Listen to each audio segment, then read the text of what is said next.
अस्सलामुअलैकुम दोस्तों, उम्मीद है आप सब खैरियत से होंगे। मैं हूं खुर्रम शहजाद और आप देख रहे हैं कोचिंग विद खुर्रम शहजाद। आज की इस वीडियो में मैं आपको बताऊंगा कि एफबीआर में टैक्स रिटर्न कैसे फाइल करते हैं। अगर आप चाहते हैं कि फ्रीलांसर के तौर पर आपको हुकूमत पाकिस्तान की सरकारी पहचान मिले, आपको बाकायदा सर्टिफिकेट दिया जाए और आपको बैंकिंग, टैक्सेस और इंटरनेशनल अपॉर्चुनिटीज़ में सहूलत मिले, तो आप बिल्कुल सही वीडियो देख रहे हैं। आज मैं आपको बताऊंगा कि कैसे आप चंद आसान कदमों में पाकिस्तान में एक रजिस्टर्ड फ्रीलांसर बन सकते हैं।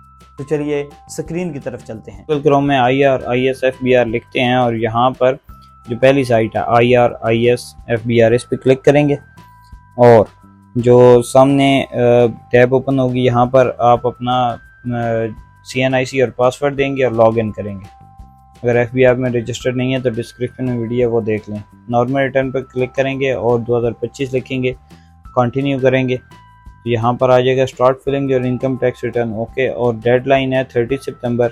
तो नीचे एक और स्टेटमेंट है, वो ये प्रेजेंट इन पाकिस्तान 183 डेज़, यानी 183 डेज़ कम से कम पाकिस्तान में आप प्रेजेंट हैं। ठीक है, आप यस पे क्लिक करेंगे और उसके बाद आप कंटिन्यू पर क्लिक कर देंगे तो नेक्स्ट हमारा ओपन होगा। इसमें ये लिखा हुआ है कि योर सोर्स ऑफ इनकम आपने अपना बताना है, वो क्या है। यानी आप सैलरी है, पेंशन है, rent for property, payment of service.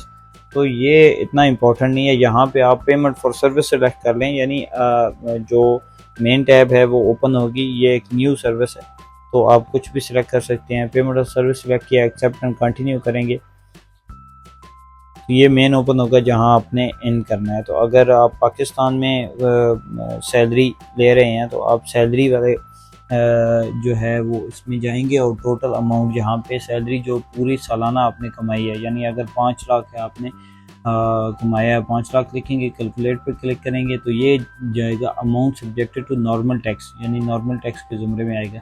लेकिन हम जो है इसे अभी क्योंकि फ्रीलांसिंग के लिए है तो हम यहाँ पे 0 लिखते हैं। और हम प्रॉपर्टी अगर कोई है तो वो ऐड करें, बिजनेस है वो ऐड करें, इतना ज़रूरी नहीं है क्योंकि और कैपिटल गेन अगर है या अदर सोर्सेज में आ जाता है तो अगर आप कैसे रिलेटेड कोई डाटा ऐड कर लें। हमारा मेन गोल है कि फ्रीलांसर जाएंगे फॉरेन सोर्स के अंदर। फॉरेन सोर्स के अंदर आपने क्लिक करना है और फॉरेन सैलरी इनकम में आपने अपनी इनकम डालनी है और उसके बाद आपने कैलकुलेट पे क्लिक कर देना है।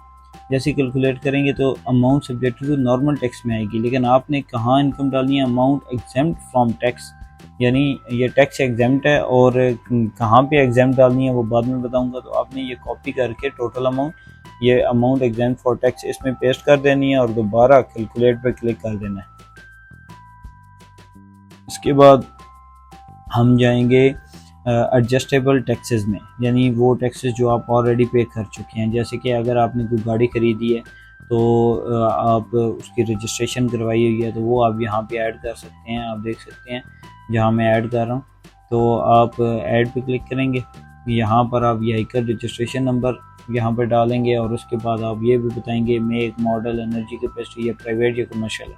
आप सबमिट पे क्लिक कर देंगे तो ये ऐड हो जाएगी और उसके बाद आप यहाँ पे वैल्यू डालेंगे कि कितनी अमाउंट टैक्स की कटी है और उसके बाद कैलकुलेट पे क्लिक कर देंगे। तो उसके अलावा और भी आप एडजस्ट टैक्स कर सकते हैं। अगर बिजली का बिल दिया हुआ है या फिर जैसे सिम पे लोड किया हुआ है तो आप सिम रिचार्ज करते ही हैं तो उसका भी तरीका मैं आपको बता देता हूँ। ये आप स्क्रीन पे देख सकते हैं। अगर प्रीपेड टेलीफोन कार्ड, यानी इसमें आप ऐड पे क्लिक करेंगे। जैसे ही ऐड पे क्लिक करेंगे तो यहाँ पर आप सबसे ऊपर जो यूटिलिटी में अपना फ़ोन नंबर डाल सकते हैं और जो कंटेंट्स हैं इसमें आप लिख सकते हैं कि ये जोन की सिम है और प्रीपेड है और लोड वाली सिम है। तो इस तरह यानी लोड सिम, और सबमिट पे क्लिक करेंगे तो जैसे मेरी 2 सिमें ऐड हैं तो इसमें आपने रिसिप्ट वैल्यू के अंदर वो अमाउंट डालनी है जितना आपने लोड किया है। और जो टैक्स कलेक्टेड डिडक्टेड वाला ऑप्शन है इसमें आपने वो अमाउंट डालनी है जितना टैक्स कटा है। तो मैं आपको ये भी बता देता हूँ, ये आपने कैसे देखना है। आपकी जोंग ऐप है, जैज़ ऐप है, तो उससे टैक्स फॉर्म डाउनलोड करें और देखें ये on the value of amount are rupee, यानी टोटल आपने कितना लोड किया, और certificate at sum of rupee, यानी जितना टैक्स कटा है उस पर।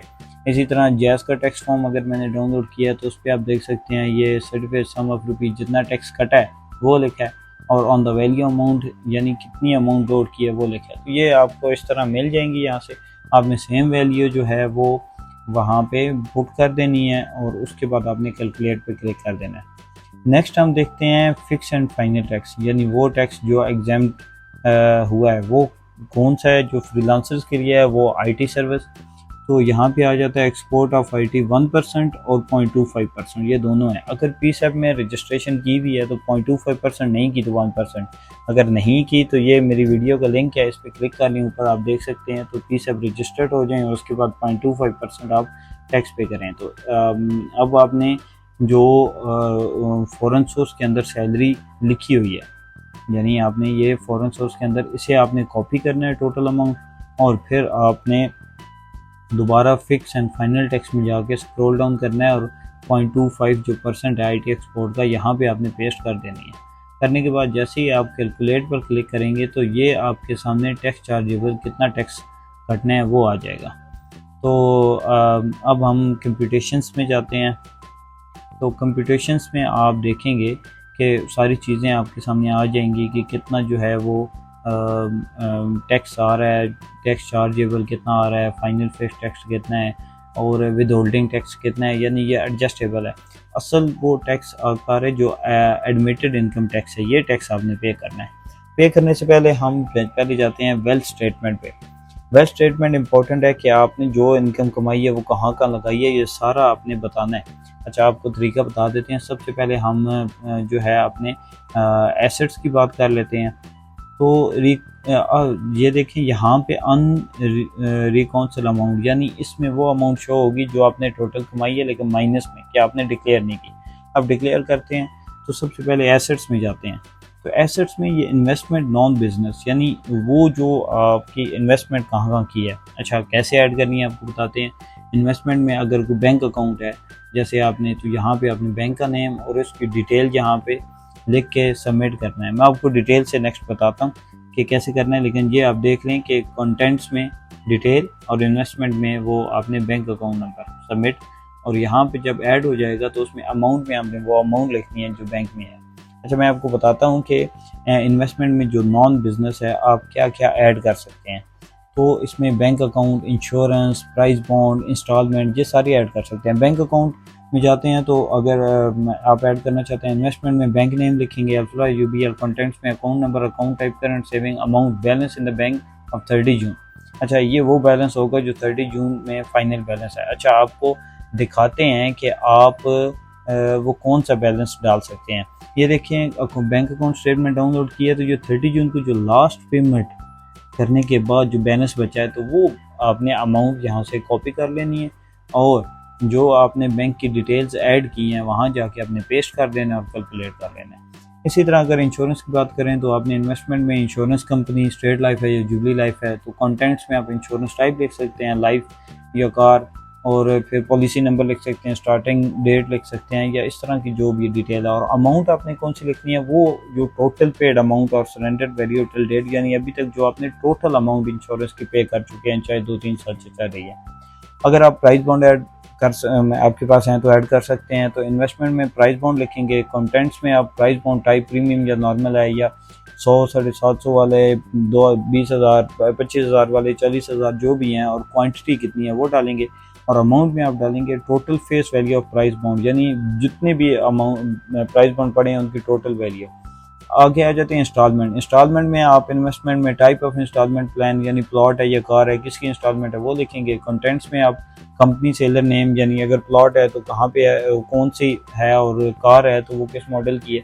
तो date of purchase agreement, total plan value, ये आप सारा उसमें ऐड करेंगे। और अगर अमाउंट की बात की जाए तो टोटल पेड अमाउंट टिल 30 जून, यानी 30 जून तक जो टोटल पे अमाउंट पे कर चुके हैं, वो वाली अमाउंट आपने वहाँ पे डालनी है। तो ये कुछ यानी नॉन बिजनेस जो है इन्वेस्टमेंट, वहाँ पे आप इस तरह डिटेल डाल सकते हैं। तो उसकी मैंने कहा आपको डिटेल पता होनी चाहिए। अगर हम नेक्स्ट आपको दिखाते हैं तो नेक्स्ट हम जाते हैं कि अगर आपके पास कोई गाड़ी हो, वो आपने उसकी डिटेल भी एंटर करनी हो, गाड़ी कोई ख़रीद ली है, तो ये मोटर व्हीकल नॉन बिजनेस में है। यहाँ आप ऐड में जाएंगे, बाइक है या कार है, तो जैसे ही आप इसे ऐड करेंगे तो यहाँ पे सबसे ऊपर आपका वो मांगेगा रजिस्ट्रेशन नंबर, वो आप डाल देंगे और उसके बाद आप जो है नीचे कंटेंट्स में वही जो है वो डिटेल डाल देंगे कि प्राइवेट है, make, model, energy capacity, engine capacity. तो ये करने के बाद आप सबमिट पे क्लिक कर देंगे। सबमिट पे जैसे ही क्लिक करेंगे तो यहाँ पे वो ऐड हो जाएगा। यहाँ पे आपने अमाउंट डालनी है और उसके बाद कैलकुलेट पे क्लिक कर देना है। उसके बाद जो यहाँ पे आ जाता है हाउस होल्ड इफेक्ट, वो यानी वो चीज़ें जो घर में आपके जैसे ओवन है, इस्त्री है, बेड शीट्स हैं, जो भी आपके घर की वो हाउस होल्ड इफेक्ट में आएंगे, वो चीज़ें आपने उसकी अमाउंट कुछ भी लिख देनी है। पर्सनल आइटम वो जो आपने पहने हुए हैं वो आपके ज़ाती आइटम, वो पर्सनल आइटम कहलाते हैं। उसकी अमाउंट जो आपको बेहतर लगती है, कैश जितना कैश आपके पास पड़ा है वो इसमें आप इन कर सकते हैं। तो ये चीज़ें देखने के बाद आप रिकन्सिलेशन ऑफ नेट एसेट्स में दोबारा जाएंगे। यहाँ पर आप देखेंगे अनरिकॉन्सिल अमाउंट जो है माइनस वाली वो कम हो गई होगी, लेकिन फिर भी हमने ज़ीरो करनी है। अच्छा, तो ज़ीरो करने के लिए हम पर्सनल एक्सपेंसेस में जाते हैं। पर्सनल एक्सपेंसेस में आ जाता है आप अपना, अगर रेंट है रेंट इंटर कर सकते हैं, तो कोई टैक्स वगैरह देते हैं वो भी, हाई कर रनिंग मेंटेनेंस अगर कराई है वो, ट्रैवलिंग है, इलेक्ट्रिसिटी, वाटर, गैस, यानी इस पे जो भी खर्चा आया है, टेलीफोन, एसेट्स, इंश्योरेंस, सिक्योरिटी वगैरह वो, यानी और उसके बाद medicine, education, club function, donation, ज़कात, अदर पर्सन होल्डर, या आपने इस तरह ये सारे ऐड कर देने हैं कि जो रिकन्सिलेशन ऑफ नेट एसेट्स के अंदर जो अनरिकॉन्सिल अमाउंट है वो ज़ीरो करनी है। अगर ये ज़ीरो नहीं प्लस में चली गई है तो उधर से थोड़ा कम कर दें, माइनस में है तो उधर बढ़ा दें, इस तरह एडजस्ट करके इसे ज़ीरो करना है। तो ये जो यानी टोटल अमाउंट है ये सारी वेल्थ स्टेटमेंट में आप डालेंगे और अनरिकॉन्सिल जो अमाउंट है वो ज़ीरो करेंगे। तो इस तरह आपकी वेल्थ स्टेटमेंट डाल जाएगी। तो अब हम दोबारा जो है वो उस पर जाते हैं, देखते हैं कि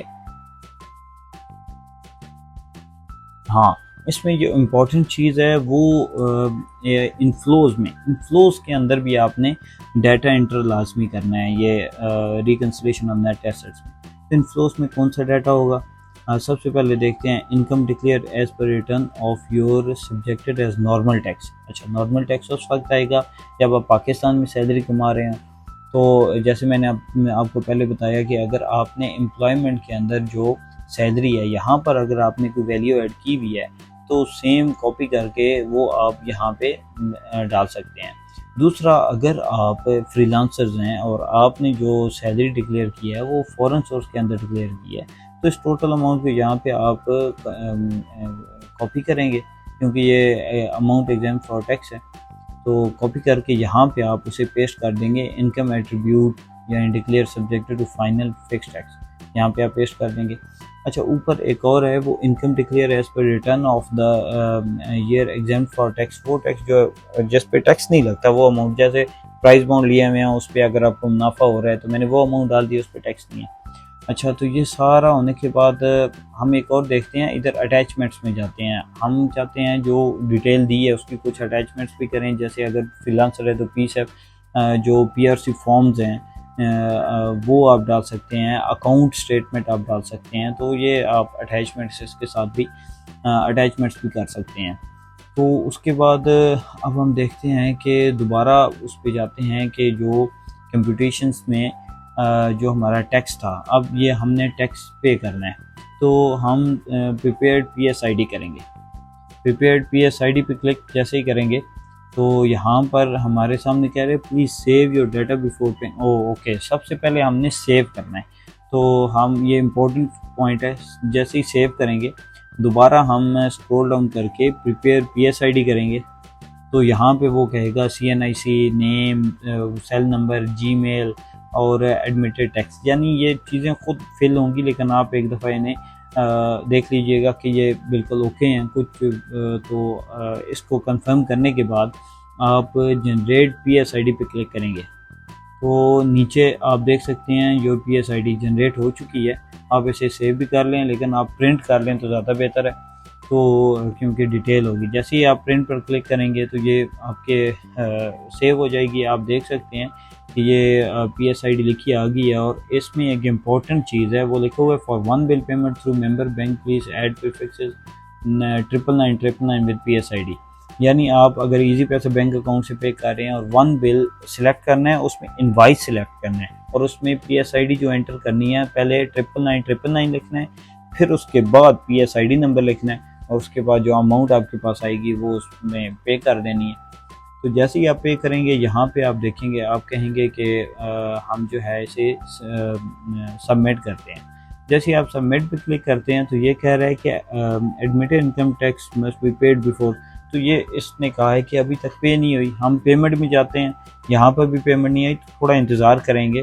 थोड़ा इंतज़ार के बाद रीलोड करेंगे तो हम देखते हैं कि वो पेमेंट एक्सेप्ट हो चुकी है और यहाँ पर वो आ चुकी है पेमेंट में। लेकिन ये अनक्लेम पेमेंट है, हम इसे क्लेम करेंगे। क्लेम करना लाजमी है। जैसे ही क्लेम पर क्लिक करेंगे तो ये क्लेम हो जाएगी और ये अमाउंट हमारी यहाँ पे आ जाएगी, क्लेम पेमेंट के अंदर आ जाएगी। और हम इसे सेव करके तो हम सबमिट पे क्लिक करेंगे आप दोबारा। तो जैसे ही सबमिट करेंगे तो वो कह रहा है you have take log for review, kindly verify and submit. हम अगेन सारा वेरीफाई करेंगे और उसके बाद हम इंटर 4 डिजिट। अच्छा, अगर आपको पिन नहीं याद, 4 डिजिट पिन लगानी है तो आप कैसे करेंगे? हम चेंज पिन भी कर सकते हैं। चेंज पिन पे क्लिक करेंगे और उसके बाद न्यू पिन आप यहाँ पे ऐड कर दें। तो न्यू पिन आप कोई भी रख सकते हैं, 4 डिजिट पिन, न्यू पिन, और उसके बाद कंफर्म सेम पिन आपने डालनी है और ओके पर क्लिक कर देना है। तो ये आपकी न्यू पिन लग गई है। आप फिर वही जो पिन अभी लगाई है वो पिन यहाँ पे डालेंगे और उसके बाद आप सबमिट पे क्लिक कर देंगे। तो इस तरह जो है ये thanks submitted successfully, it will be available in complete in a while. यानी अभी आप कंप्लीट टास्क में देख भी सकते हैं जो सबमिट हुई है। कंप्लीट टास्क में जाएंगे और डिक्लेरेशन में जाएंगे तो यहाँ पर ये आ चुकी है। हम यहाँ पे एक्शन में देखते हैं, ऐसे व्यू कर सकते हैं। तो आप देख सकते हैं यहाँ पर हम व्यू कर सकते हैं, लेकिन अब इसमें कोई भी हम चेंजिंग नहीं कर सकते। जैसे अब तो ये सिर्फ व्यू कर, हम इसे प्रिंट कर लेते हैं। तो प्रिंट करके आप देख सकते हैं कि ये मुकम्मल फाइल जो है वो टैक्स रिटर्न फाइल फिल हो चुकी है और प्रिंटेड फॉर्म में भी मिल गई है। तो ये था टैक्स रिटर्न फाइल करने का तरीका। याद रखें, आज का एक कदम आपके कल को बदल सकता है। रजिस्टर्ड फ्रीलांसर बनने का मतलब एतमाद, कानूनी शिनाख्त और बेशुमार नए दरवाजे खोलना है। तो देर किस बात की, आज ही खुद को रजिस्टर करें और अपनी फ्रीलांसिंग को नई पहचान दें। अगर वीडियो पसंद आए तो लाइक करें, शेयर करें, चैनल को सब्सक्राइब करना ना भूलें। कमेंट में बताएं कि आप किस मरले पर हैं और अगर आपको किसी भी कदम पर मदद चाहिए हो तो मैं हाजिर हूँ। अल्लाह आपका हामी और नासर हो। खुश रहें, तरक्की करें। अल्लाह हाफिज़।